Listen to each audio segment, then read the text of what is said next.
Oi, gente, eu sou a Maria Fernanda. E eu sou a Ana Clara. Sejam bem-vindos ao nosso canal, uma iniciativa formada entre o Grupo Uni de Varginha e nós, alunos do 6º período de Direito. Ao longo dessa série de vídeos, nós passamos por diversos temas, como abuso de poder, corrupção ativa e passiva, privatizações, entre outros temas. Todos esses envolvendo direitos, deveres e suas peculiaridades. E por fim, chegamos a um tema espinhoso, por assim dizer, e instável, que a cada dia que passa surgem novas notícias. A reforma administrativa. E aí, você é contra Ou a favor? Recentemente, no último 2 de outubro de 2025, o Pedro Paulo, deputado do PSD do Rio de Janeiro, designado pelo presidente da Câmara, Hugo Mota, ao grupo de trabalho da reforma administrativa, divulgou possíveis 70 alterações, divididas em 3 propostas. Uma PEC, proposta emenda à Constituição, outra pela PLC, projeto de lei complementar, e outra pela PL, projeto de lei ordinária. No caso do projeto de lei ordinária e no projeto de lei complementar, acaba se tornando alterações mais simples, já que a PL necessita de um quórum de aprovação por maioria simples, ou seja, 50%, tornando mais célere.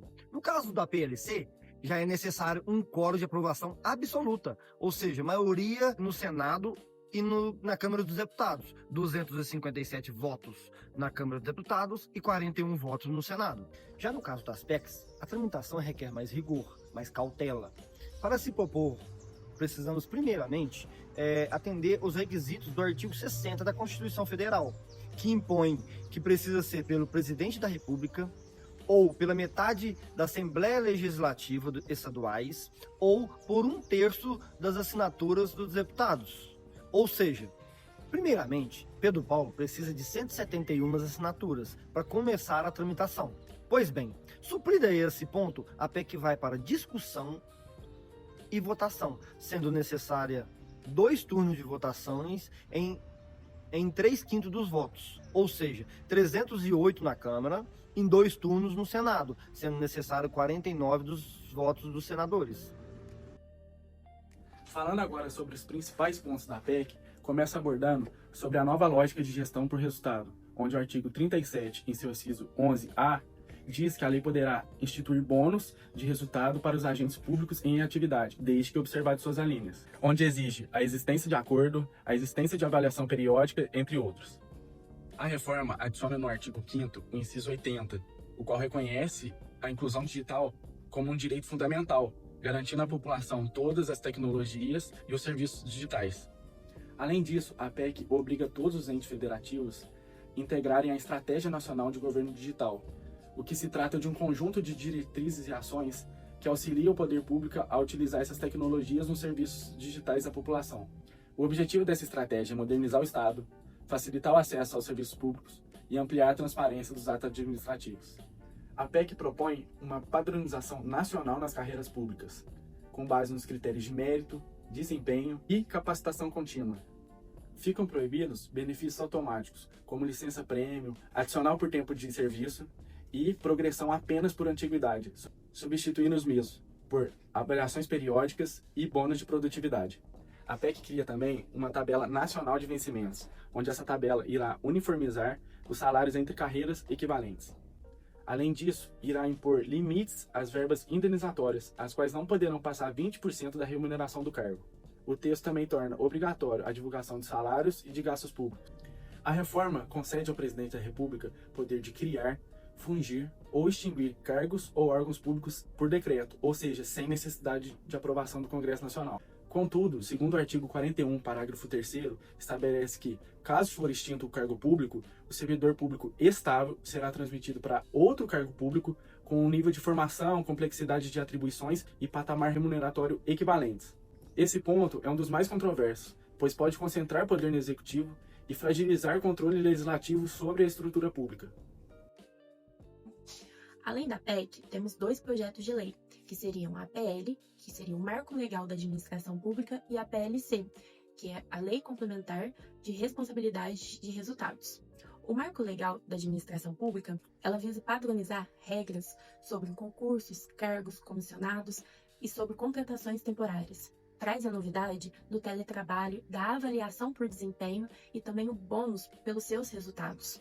Já a PLC, que é a Lei Complementar por Responsabilidade de Resultados, ela busca trazer metas, onde cada governo teria que elaborar um planejamento de metas e resultados, elaborar acordos entre gestores e servidores. E é através desses acordos que será estabelecido quem pode ou não receber o seu bônus anual. Isso traz um Estado mais modernizado, mais transparente. Seria a tal da modernização. Já por outro lado, temos a precarização, que é onde o servidor público tem o seu foco principal em números, para bater as suas metas e receber a sua produtividade.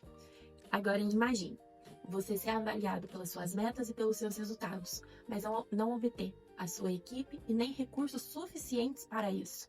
Isso traz para o funcionário público uma pressão psicológica e uma instabilidade, no qual pode gerar até mesmo um assédio gerencial ou até mesmo a politização dessas avaliações. Agora, será que estamos caminhando para um Estado mais modernizado ou um Estado mais precarizado? Como pontos de modernização, o relator Pedro Paulo destaca que as propostas podem trazer mais eficiência para a administração pública. Primeiro, ao ampliar os tipos de vínculos contratuais, o governo ganha mais flexibilidade para contratar profissionais conforme as necessidades da população. Além disso, com a racionalização das carreiras, é possível reduzir burocracias e evitar funções que se sobrepõem. E por fim, ao diminuir custos com o pessoal, sobram mais recursos para serem investidos em políticas públicas e na infraestrutura do país. O que está em discussão não é uma reforma, mas sim um ataque articulado e profundo para desmontar os serviços públicos. A proposta tem um objetivo claro: impor a lógica empresarial e fiscal ao Estado e transferir responsabilidades estatais à iniciativa privada, sucateando assim o atendimento à população, o que entra em conflito, já que a lógica empresarial tutela o interesse do particular, buscando a satisfação de interesses pessoais. Já o direito público, normalmente representado pela administração pública, tutela o interesse da coletividade, buscando garantir o interesse do coletivo. A precarização ocorre por dois principais mecanismos previstos nesse pacote, sendo um deles o ataque à estabilidade e o fim indireto a concursos públicos. A estabilidade é restrita aos chamados cargos típicos de Estado, tornando assim a maioria dos servidores vulneráveis. A reforma fragiliza essa prerrogativa, que é essencial para garantir a impessoalidade e proteger o servidor público de pressões políticas. Ao mesmo tempo, cria novos vínculos precários de trabalho temporário e o uso de contratações temporárias, inclusive para funções permanentes. Dirigentes alertam que isso leva ao fim indireto da estabilidade, substituindo o concursado pelo temporário. Outro ponto é o avanço da privatização e da terceirização. A reforma abre brecha para a terceirização desenfreada e permite a transferência de serviços públicos para organizações sociais e entidades privadas, aprofundando o sucateamento ao atendimento público.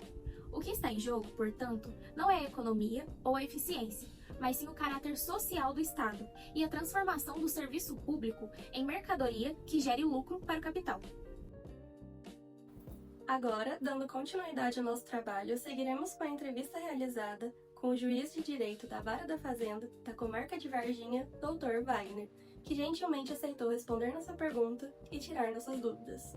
Perguntamos a ele sobre as prerrogativas dos magistrados, especificamente sobre as férias de 60 dias e os supersalários, para entendermos um pouco mais sobre o assunto e o ponto de vista dele. Muito bem, na minha visão, toda reforma tem que ser considerada para verificar se realmente é reforma. A reforma que vem para o bem, ela deve ser cogitada, batalhada, discutida e levada a termo. Por fim, ela seja estabelecida realmente. Mas existe, por trás das questões reformistas, um perigo muito grande, porque nós podemos provocar um retrocesso enorme. E nós temos que ter muito cuidado quando se fala em reforma, para atiçar os ânimos e a concepção geral da população, para que seja apenas um avanço para algo que será pernóstico para as instituições. As instituições são perenes, nós somos transitórios. Você não pode considerar o Estado como o que emprega, com o servidor, que é um ser humano dotado de limitações, de fragilidades, de dificuldades. Então toda profissão, ela tem os seus prós e os seus contras. Os magistrados e servidores do Judiciário e do Ministério Público, eles têm sobre si um peso que as pessoas não conhecem. Vocês não sabem o que é carregar um peso de uma dúvida na hora de julgar o nosso semelhante.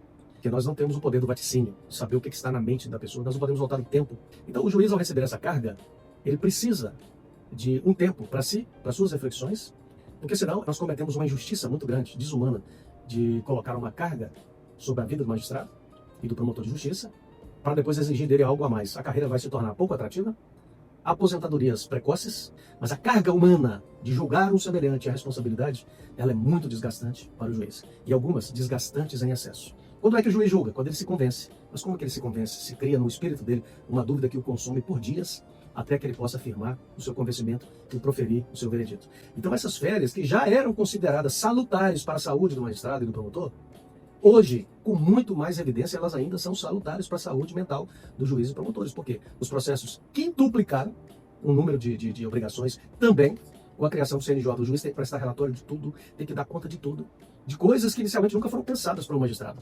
O magistrado foi preparado para conhecer conflitos e julgar, dando razão a quem tem. Hoje, ele tem uma obrigação social muito maior. E não duvido que seja muitas vezes necessária, mas algumas eu até, com a devida vênia, julgo que estão fora dos limites da obrigação do magistrado de ser magistrado.